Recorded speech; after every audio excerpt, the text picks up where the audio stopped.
Hello everyone and welcome to our channel.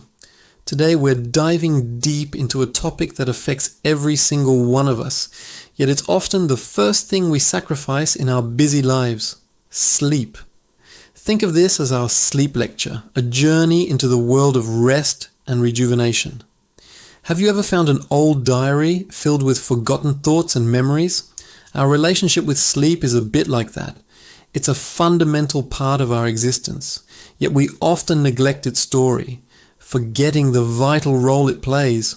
We push it aside for one more episode, one more email, one more scroll through social media, thinking we can catch up later.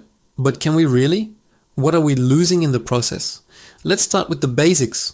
Why do we even need to sleep? It's not just about feeling less tired. When you sleep, your body is hard at work.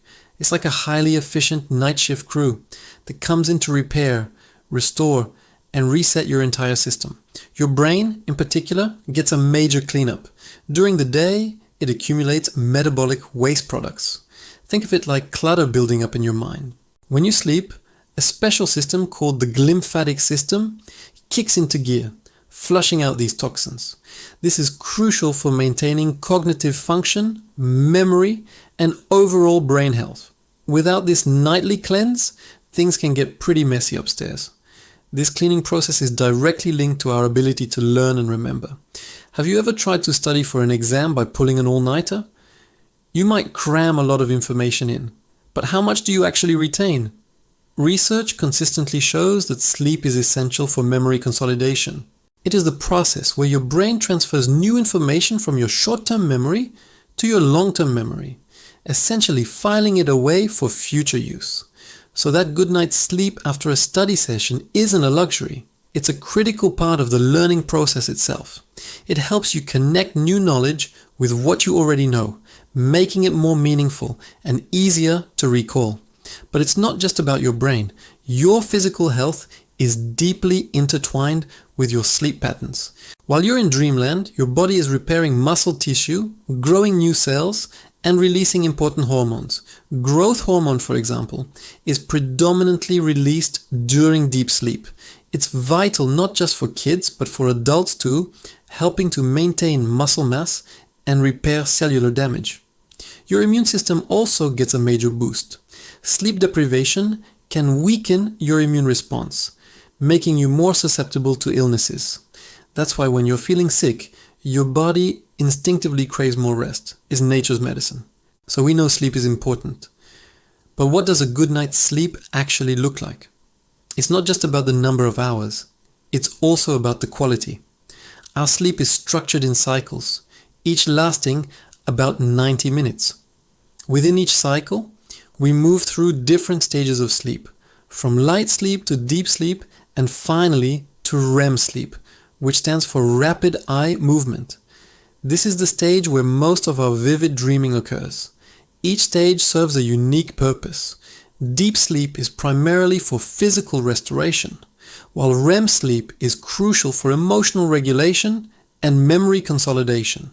To feel truly rested, we need to complete several of these cycles each night, moving smoothly through all the stages. This is why waking up in the middle of deep sleep can leave you feeling groggy and disoriented. You've been pulled off the assembly line before the job was done. Now let's talk about the modern enemies of sleep. Topping the list is our beloved technology. The blue light emitted from our phones, tablets, and computers is a major disruptor. This light mimics daylight and signals to our brain that it's time to be awake. It suppresses the production of melatonin, the hormone that tells our body it's time to wind down and go to sleep. Using these devices right before bed is like telling your brain to run a marathon just as it's getting ready to rest. The constant notifications, the endless scroll, the pressure to always be connected, it all contributes to a state of hyperarousal that is the complete opposite of what we need for sleep. Another common culprit is caffeine. That afternoon cup of coffee might seem harmless, but caffeine has a long half-life, meaning it can stay in your system for many hours. For some people, even a midday coffee can interfere with their ability to fall asleep at night. Similarly, our eating habits play a role.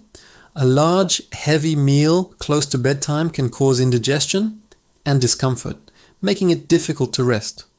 And while a glass of wine might make you feel sleepy initially, alcohol actually disrupts the quality of your sleep later in the night, particularly REM sleep, leaving you feeling unrested in the morning. The environment we sleep in is also incredibly important. We need a sleep sanctuary. This means a room that is dark, quiet, and cool. Darkness is key for melatonin production. Even small amounts of light from a digital clock or a street lamp can disrupt your sleep. Consider blackout curtains or a sleep mask. Noise is another obvious disturbance. If you live in a noisy area, earplugs or a white noise machine can be a game changer. And temperature matters too. Our body temperature naturally drops as we prepare for sleep. A cool room, typically between 16 to 19 degrees Celsius or 60 to 67 degrees Fahrenheit, facilitates this process and promotes better sleep. So, how can we reclaim our sleep? It starts with creating a consistent routine. Our bodies love predictability. Going to bed and waking up at the same time every day, yes, even on weekends, helps to regulate your internal body clock or circadian rhythm. This makes it easier to fall asleep at night and wake up naturally in the morning. Think of it as setting a biological appointment for sleep. Creating a relaxing pre-sleep ritual is also powerful. This is your personal wind-down period. It is about signaling to your body and mind that the day is over and it's time to transition to rest. This could be anything that you find calming. Maybe it's reading a book, a real paper book, not on a screen, or perhaps taking a warm bath, which can help lower your body temperature after you get out, promoting sleepiness. Listening to calming music, gentle stretching, or practicing meditation are also excellent options. The key is to find what works for you and make it a non-negotiable part of your evening. Turn off the screens at least an hour before bed. Let your mind disconnect from the stimulation of the day. Let's talk a little more about the mind. For many of us, the biggest obstacle to sleep isn't a noisy neighbor or a bright screen, it's a racing mind. We lie in bed and suddenly our brain decides it's the perfect time to review every mistake we've ever made, create a to-do list for the next decade, and worry about things completely out of our control. One effective technique to combat this is journaling. Before you get into bed, take a few minutes to write down whatever is on your mind. Get your worries, your to-do lists, your anxieties out of your head and onto a piece of paper. This act of brain dumping can provide a sense of closure and clear your mental space for rest. Mindfulness and breathing exercises can also be incredibly helpful. Simply focusing on your breath, the sensation of the air entering and leaving your body, can anchor you in the present moment and quiet the mental chatter. There are many guided meditations for sleep available online that can walk you through this process. It's not about forcing yourself to sleep, which often has the opposite effect. It's about creating a state of calm and allowing sleep to come naturally. However, it's important to acknowledge that for some people, sleep issues are more than just a matter of bad habits. Chronic insomnia and other sleep disorders are serious medical conditions that can have a profound impact on your health and quality of life. If you consistently struggle to fall asleep, stay asleep, or if you wake up feeling exhausted no matter how long you've been in bed, it's really important to talk to a doctor or a sleep specialist. There are effective treatments available, and you don't have to struggle alone. Seeking help is a sign of strength. Think of sleep not as a downtime or a waste of time, but as an active and essential process for a vibrant, healthy, and productive life. It's the foundation upon which everything else is built. Our mood, our energy, our creativity, our relationships.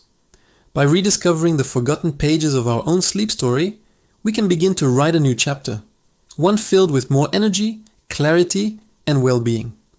It's a journey of self-care, a commitment to your own health.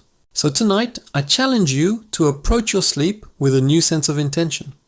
Create your sanctuary. Unplug from the digital world. Allow your mind to wind down. Listen to your body's need for rest. You deserve it. Thank you so much for joining me for this sleep lecture. I hope you found it helpful. If you enjoyed this, please give it a like and consider subscribing to the channel for more content on well-being and personal growth. Sweet dreams, and see you next time.